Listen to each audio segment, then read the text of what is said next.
Cuando hacen ese tipo de preguntas y la gente pues dice tu nombre en alguno de esos recursos, pues se siente muy bien. Alcaraz queda fuera de Roland Garros. Su muñeca falló. El número 1 del mundo despojado de su título. La cancha de Grand Slam más importante del tenis queda vacía sin su bicampeón defensor. Y Djokovic finalmente reveló el motivo, sin decir una sola palabra ofensiva. Febrero de 2026. Final del abierto. Bueno, hoy pues me ha costado un poquito en el saque. La verdad que bueno, al final también en los entrenamientos quizás se hace todo un poquito más sencillo que luego en la competición y en los partidos. De Australia, Djokovic pierde, cruza la red, mira a Alcaraz y le dice claramente, buenos valores, buena familia. Esa cita lo dice todo, porque la familia a la que Djokovic llamó buena familia, según 3 entrenadores distintos, ha estado arruinando las posibilidades de Alcaraz en los Grand Slam desde dentro. No sus rivales, ninguna lesión lo explica, la presión nunca estuvo en la cancha, sino detrás de ella. Kiko Navarro lo hizo público. Carlos Santos lo confirmó públicamente.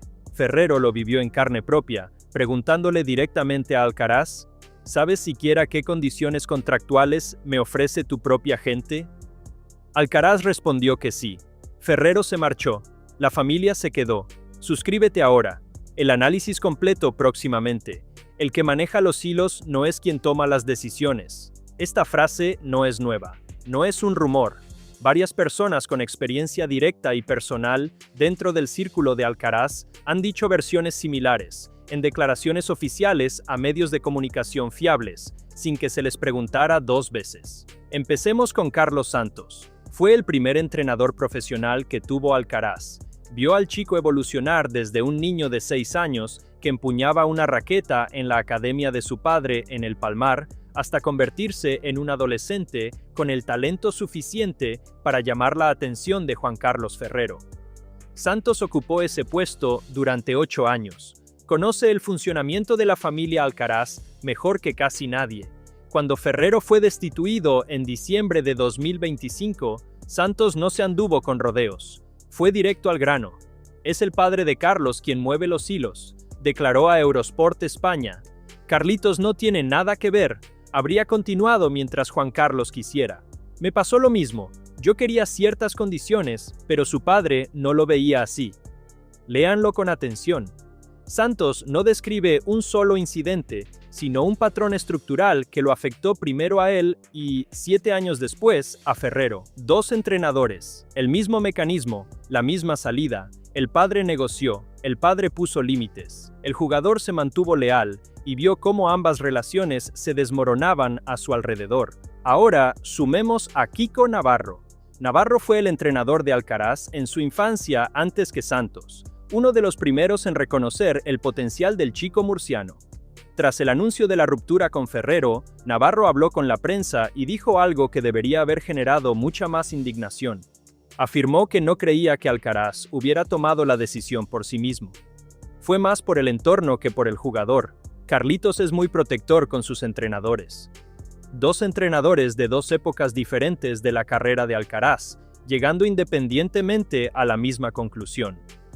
El propio Ferrero nunca mencionó al padre directamente, era demasiado reservado para eso. Pero en una entrevista con Marca en diciembre, su relato apuntaba inequívocamente en una dirección. Explicó que las negociaciones se habían estancado por los términos del contrato, que describió como un paso de la cancha a la sala de juntas.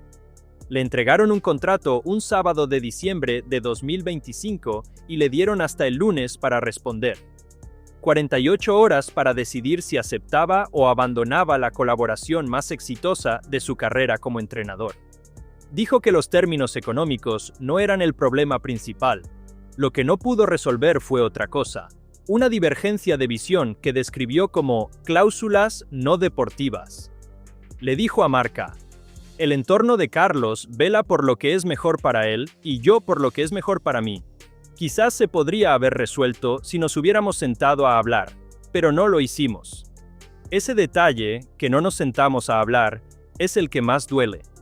Ferrero entrenó a Alcaraz desde los 15 años.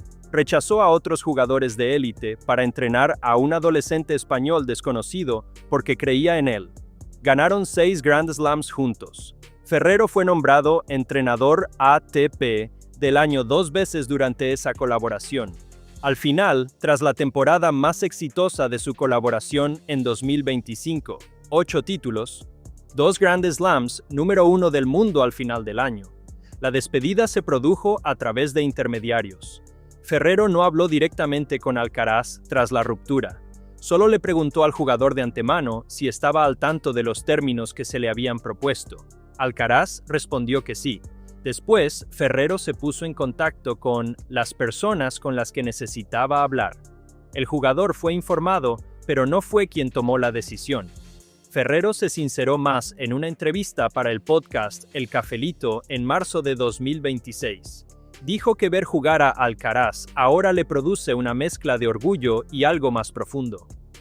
El deseo de que todo le salga perfecto se mezcla con la tristeza de no estar a su lado, afirmó. También reconoció por primera vez públicamente que la familia pudo haber influido. No dio más detalles, pero tampoco lo negó. La pregunta que planteó Tony Nadal es la incógnita.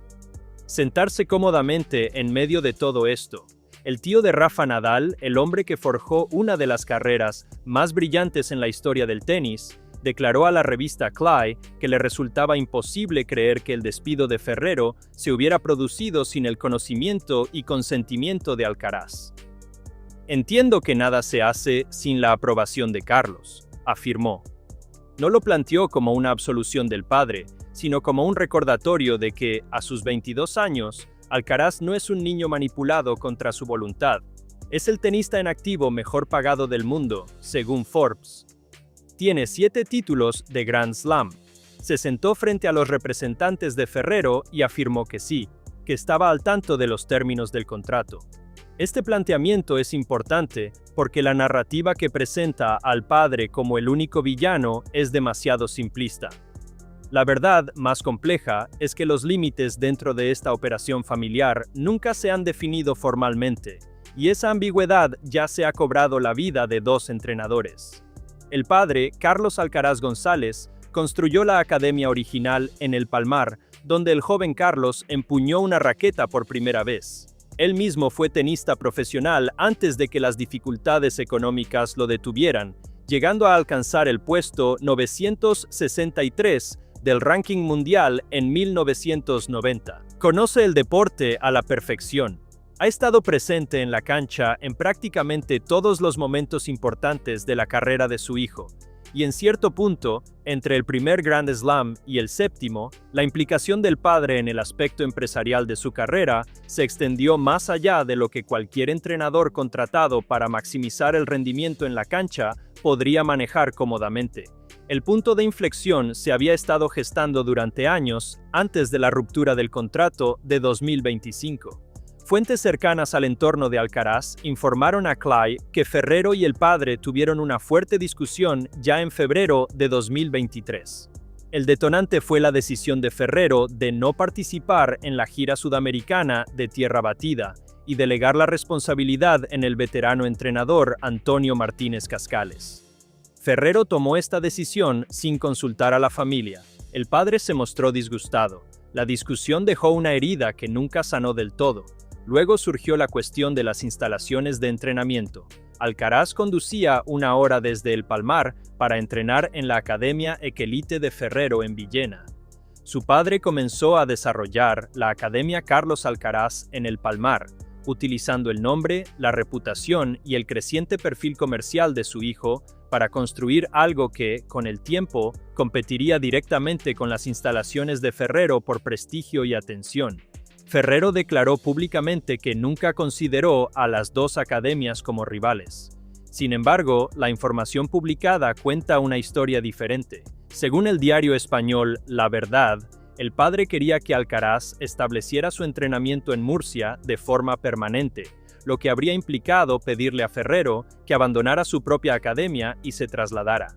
Ferrero se adaptó, llegó a Murcia, reestructuró la academia, pero la tensión subyacente sobre quién tenía la autoridad final sobre el horario y el entorno del jugador nunca desapareció. En octubre de 2025, con el final de la temporada y las negociaciones contractuales a la vuelta de la esquina, la relación se había deteriorado hasta tal punto que pequeños incidentes se habían convertido en símbolos. Tras la sorprendente derrota de Alcaraz en primera ronda ante Cameron Norrie en el Masters de París, que puso fin a una racha de 17 victorias consecutivas, Ferrero abandonó rápidamente el recinto, sin participar en el análisis posterior al partido que el resto del equipo esperaba. La familia lo notó. Estaban disgustados. La buena voluntad que aún quedaba tras años de fricción acumulada se esfumó aquella noche en el estadio de La Défense.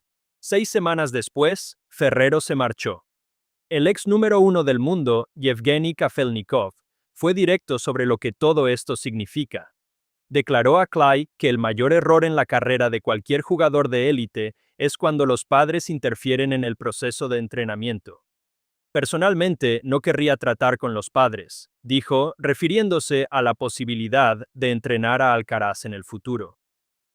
Lo primero que debe pedir un nuevo entrenador es que los padres se mantengan al margen del proceso de entrenamiento. Pueden sentarse en el palco, pueden viajar con el equipo, pero no pueden interferir. Un padre no puede ser agente encargándose de todos los contratos, la agenda y todo lo demás. También desafió directamente a Alcaraz, preguntándole por qué el número 1 del mundo no había marcado ese límite él mismo. Carlos es un hombre adulto. Él es quien puede tomar todas las decisiones ahora. La frustración de Kafelnikov apunta a algo que ha permanecido en gran medida sin abordar a lo largo de esta historia. ¿Por qué el propio Alcaraz no ha impuesto estructura? La respuesta puede ser cultural, personal o simplemente práctica. Carlos Alcaraz González no es una figura secundaria que llama ocasionalmente a su hijo después de los partidos, viaja con él, asiste a los torneos, forma parte del funcionamiento interno de esta carrera. Separar al jugador de la influencia paterna en esta etapa requeriría que Alcaraz marcara un límite con la persona que lo introdujo en el deporte, financió su desarrollo inicial y ha estado presente en cada hito. Esa es una presión muy diferente. Ante la presión de una final de Grand Slam a 5 sets, el ambiente es más tranquilo, es más difícil de definir. Y ya le ha costado 2 entrenadores. Ahora le está costando partidos que no juega. Su retirada del Abierto de Francia se debe a una lesión de muñeca. Esa parte es real y está documentada, con inflamación de tendones y daño en el cartílago, confirmados por pruebas médicas. Pero la inestabilidad en torno a Alcaraz desde diciembre ha sido real. Un nuevo cuerpo técnico se formó en semanas, no en meses. Una pretemporada descrita por el propio Alcaraz como una montaña rusa emocional. Un jugador que llegó al Abierto de Australia tras haberse separado del artífice de todos sus grandes títulos, sin un entrenador principal confirmado para la temporada de tierra batida, más allá de un hombre que apenas había sido asistente durante 12 meses. Aún así, ganó el Abierto de Australia, completó el Grand Slam de carrera, venció a Djokovic en la final en 4 sets.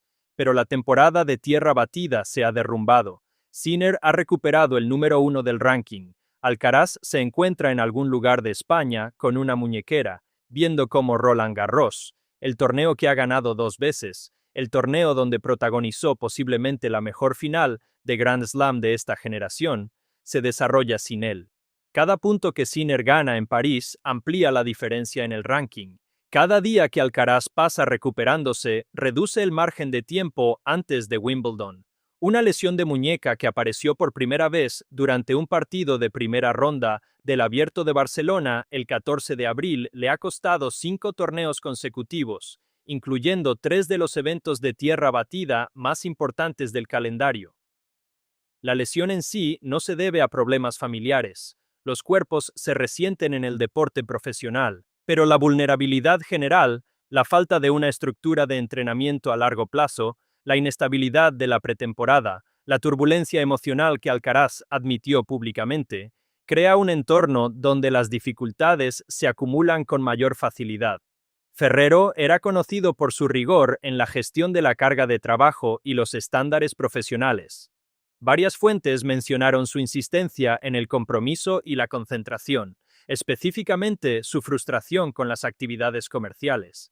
exposiciones, sesiones de fotos, apariciones nocturnas, que se multiplicaron a medida que crecía la marca Alcaraz. Esa insistencia lo puso en rumbo de colisión con quienes gestionaban el imperio fuera de la cancha. Cuando fue apartado, la voz más comprometida con la protección de la salud de Alcaraz y su ventaja competitiva se fue con él.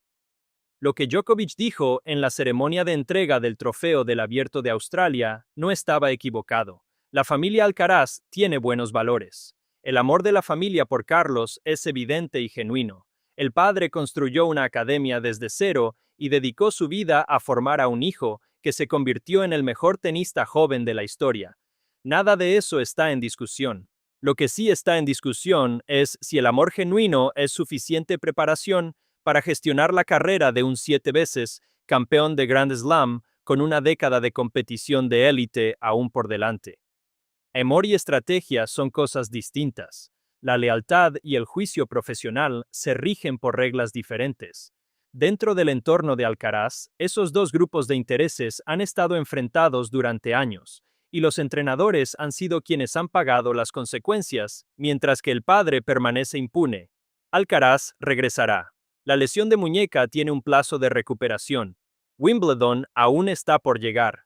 Hay más Grand Slams por jugar y más títulos por ganar para un jugador que cumplió 23 años en mayo de 2026 con 7 títulos importantes en su haber.